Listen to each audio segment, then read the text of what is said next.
Assalamualaikum warahmatullahi wabarakatuh. Waalaikumsalam warahmatullahi wabarakatuh. Ustaz, saya yakini apa yang terjadi saat ini pasti yang terbaik dari Allah. Ya memang, ya.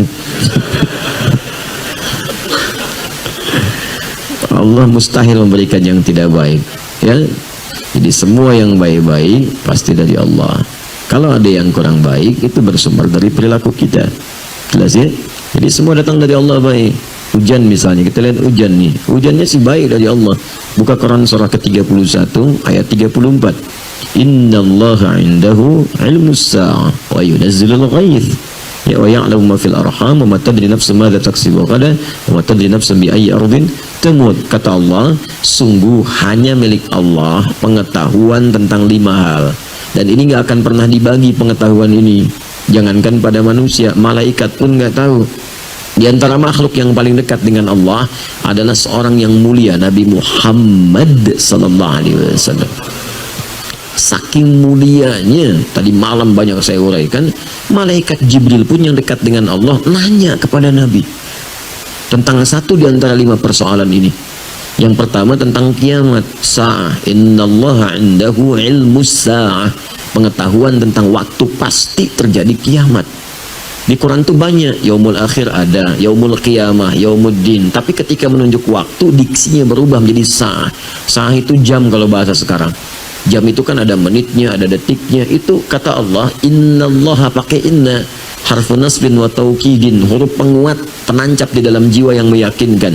Tansibul isma, yang menguatkan apa yang akan disampaikan dari nama atau informasi yang disebutkan. Wa tarfa'ul khabara, dan mengangkat peristiwa untuk diketahui kemudian oleh kita hukumnya.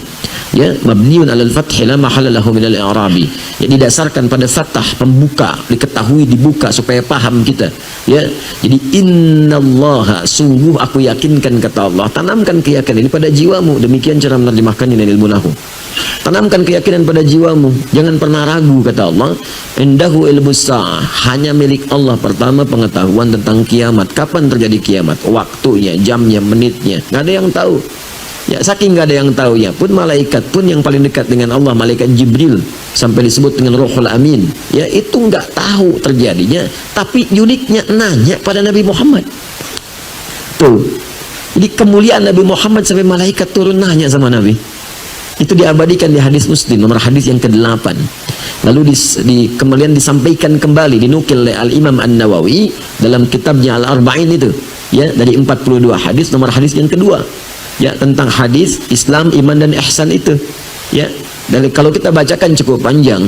Ya, an Abi Hafs Umar bin Khattab radhiyallahu taala anhu qala bainama nahnu julusun inda Rasulillah sallallahu alaihi wasallam ittala alaina rajulun shadidu bayadi thiyabi shadidu sawadi sa'ri la yura alaihi atharu safari wa la ya'rifu minna ahadun fajalasa ila an-nabi sallallahu alaihi wasallam. Ya, kemudian apa? Fa asada rukbatayhi ila rukbatayhi wa dhaka fa ila fakhidhihi fa qala ya Muhammadun akhbirni anil Islam. Fa qala Rasulullah sallallahu alaihi wasallam al-Islam an tashhadu an la ilaha illallah wa anna Muhammadar Rasulullah wa tuqima as-salata wa tu'ti az-zakata wa tusuma ramadhana wa tusuma ramadan tahujjal baita li istata'a ila sabila. Qala sadaqta. Ya, fa wajibna yas'aluhu fa yusaddiquhu. Fa akhbirna anil iman, fa akhbirna anil ihsan. Terakhir kemudian bertanya tentang kiamat. Ya, datang seorang laki-laki kepada Nabi sallallahu alaihi wasallam. Ya, tiba-tiba orang ini tidak kelihatan dari mana datangnya. Bagus putih bajunya, tersisir rapi rambutnya. Datang kepada Nabi, tiba-tiba mengambil saf terdepan sampai lututnya berhadapan dengan lutut Nabi sallallahu alaihi wasallam. Nah, ini adab dalam menuntut ilmu. Malaikat Jibril menyamar jadi seorang penuntut ilmu, datang kepada Nabi di antara halaqah Nabi sallallahu alaihi wasallam. Kalau mau datang kepada majlis ilmu pakai pakaian yang bagus. Malaikat nyamar mau datang ke majlis ilmu, datang pakai baju yang bagus. Anda malaikat bukan datang majlis ilmu pakai kaos oblong.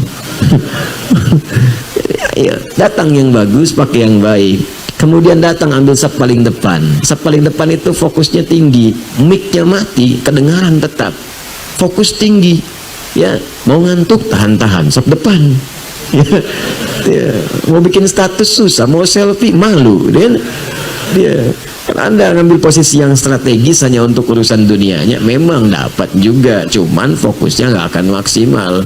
Ya, posisi terbaik nih dekat tembok. Nah, kena kipas angin, plek tidur aja kan. Aduh, selesai doa, sarapan pulang gitu. Baik, datang. Kemudian bertanya pada Nabi tentang perkara Islam, iman, ihsan. Setelah itu nanya mata sa'ah. Sa'ah kalimatnya, kapan waktu tepatnya terjadi kiamat? Nanya. Kata Nabi, mal mas'ulu anha bi'alama minas sa'il. Yang ditanya tidak lebih tahu daripada yang bertanya. Anda kan lebih dekat dengan Allah. Tanya saya, kan?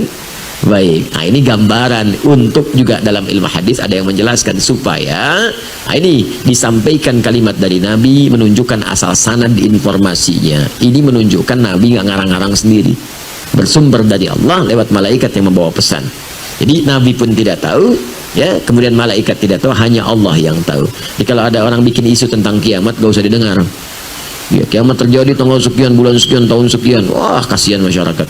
Tahun 99 tuh saya di Garut posisinya. Ada yang bikin isu kiamat terjadi tanggal 9, bulan 9, tahun 99. Itu sebagian pasar sepi. Toko tutup. Nggak kejadian. Nggak kejadian. Begitu nggak terjadi, ada isu diundur tahun 2012. Tanggal 12 bulan 12 tahun 2012. Nggak kejadian juga, nggak akan ada. Nggak akan ada. Isu-isu itu benarnya nggak akan ada, benarnya hanya Allah yang jamin. Kedua, ghaith. Ya, ghaith hak Allah. Hanya Allah yang tahu tentang kepastian pengaturan cuaca, termasuk hujan. Di sini disebut ghaith. Makanya tidak ada kepastian cuaca, yang ada perakiraan cuaca. Perkiraan cuaca. Karena tidak diatur oleh Allah. Tapi yang paling menarik, pertama menggunakan kalimat yunazzil, bukan yunzil. Kalau yunzil rata semua. Wa yunzilul ghaith, hujan semua. Begitu hujan semua bumi hujan, banjir jadi laut semua. Ya, yunazzil bertahap, diatur. Ya, makanya unik hujan itu, masya Allah. Sebelah sini hujan, sananya enggak. Ya, saya pernah di Tripoli waktu lagi jalan, hujan, gerak dikit, di sini enggak, sini hujan. Jadi kita tuh lihatin, ya Allahu Akbar, Allah, masya Allah. Di sini enggak, situ hujan. Batas saja begini, ini enggak, situ hujan. Ya. Pernah ada kejadian tuh di salah satu di Indonesia, wilayah Depok. Di rumah dia aja yang hujan, yang lain enggak. Lihat begini aja, rumah dia hujan, yang lain enggak. Ya, ada pernah kejadian begitu. Ya, kemudian ada yang rintik-rintik, ada yang deras, ya, ada yang biasa-biasa. Tapi menggunakan ghaith. Ghaith itu segala yang mengandung manfaat. Kalau kita ingin meminta manfaatnya, tambahkan ista dalam ilmu nahwu. Jadi istighatha. Sifat yang disebut istighathah. Istighathah itu minta berbagai manfaat, kemuliaan-kemuliaan. Asalnya ghaith. Jadi kata Allah, saat saya turunkan dari langit, saya bukan turunkan banjir. Saya nggak turunkan kemudian bencana, bukan. Yang saya turunkan air. Airnya jernih, bagus. Kalau jadi banjir, ulah tangan manusia. Karena dia tidak mengatur salurannya dengan baik. Ada yang menghambat, ada yang macam-macam. Saluran air dibikin bangunan-bangunan, saluran air ditutup. Ya, air apa salahnya? Ya, air itu kan cuma turun, menempati posisinya, mengalir dari tempat yang tinggi ke tempat yang rendah. Mengisi itu, memberikan kesuburan tanah, kering subur, ya kan? Panas, kemarau, jadi tertutup lagi, kemudian indah lagi, tumbuh bunga-bunga dan sebagainya. Jadi kalau jadi banjir, jadi macam-macam, itu sesungguhnya kembali kepada tangan manusia. Termasuk semua ketetapan yang Allah turunkan kepada kita, itu semua isinya baik. Bahkan musibah pun yang kita lihat terasa kurang baik, baik. Bukankah di balik sakit ada istighfar? Sakitnya terlihat tidak menyenangkan, tapi ketika Anda istighfar, sampai sakit dipaksa istighfar, sehat gak bisa istighfar, dipaksa sakit supaya istighfar. Bukankah dengan istighfar mengampuni dosa-dosa kita? Ya kan? Jadi selalu ada bagian dalam hidup itu yang menyelamatkan kita. Bahkan kata Allah, diberikan azab al-adna dunal azab al-akbar. Saya berikan petunjuk pada yang masih ngeyel itu dengan hukuman yang ringan saat di dunia. Dikasih dulu sedikit supaya sadar, supaya dia ingat, jangan sampai pulang ke akhirat lebih banyak menderitanya. Makanya pelaku maksiat kadang-kadang mengalami musibah, mengalami bencana, supaya sadar bahwa perbuatan itu salah. Ya, ada orang terpikir berbuat maksiat, kepleset, dikasih pleset oleh Allah supaya sadar, jangan melangkah ke sana. Ada yang bannya meletus tengah jalan, ya kan, mau berbuat maksiat, ya datang ke tempat maksiat, belum pernah bermaksiat, tiba-tiba kepleset, ban meletus. Ya, ada yang kemudian hatinya gelisah tak karuan, ada yang tiba-tiba kedatangan tamu, ada yang mengingatkan, itu supaya dicegah berbuat maksiat. Di semuanya baik yang datang dari Allah. Jelas ya? Tidak ada yang tidak